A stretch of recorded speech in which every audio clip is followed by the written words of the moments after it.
Sa boxing, malaki ang tiwala ni former 2 Division World Champion Jerry Peñalosa sa kakayahan ni Denver Coelho na muling itaas ang bandila ng Pilipinas sa world boxing scene. Ito'y kasunod ng isa-isang pagkalaglag ng mga world boxing champions ng Pilipinas tulad ni Manny Pacquiao, Brian Viloria at Aire Jr. May report si Mickey Villanueva ng Enverga University. Mas may experience at mas may bitbit na firepower. Ganito tinura ni former 2-time world champion Jerry Peñalosa ang bentahe ni Pinoy WBC minimum weight challenger Denver Coelho kay reigning champion Xiong Zhaozong ng China.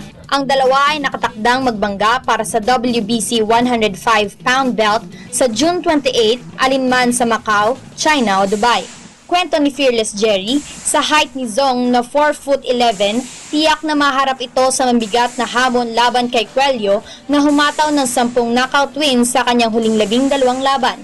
Talent-wise, may talent talaga si Denver at saka may lakas, matapang at higit sa lahat, talagang gutom. Matagal lang niyang inaasam-asam na mag-champion. Si Coelho na kasi kompleto eh. May KO pa rin yun if ever mag-meet yung dalawa. For Coelho? For Coelho, of course. Oh. Okay. Ayunpaman, pinayuhan ni Peñalosa si Coelho na huwag masyadong magpakakumpiyansa dahil ito ang unang magpapabagsak sa isang fighter.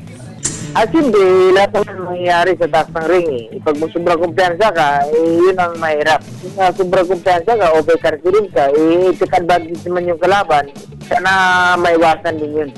Samantala, para naman sa mga purist boxing observers, talagang lamang na lamang sa talento at skills si Coelho. Pero naniniwala si Peñalosa na hindi pa rin dapat ina-underestimate ang puso ni Zong na sariwa mula sa dalawang impresibong panalo kontra Mexican toughies, Javier Martinez at Osvaldo Razon. Para sa Good Morning Boss, Mickey Villanueva, Telebisyon ng Bayan.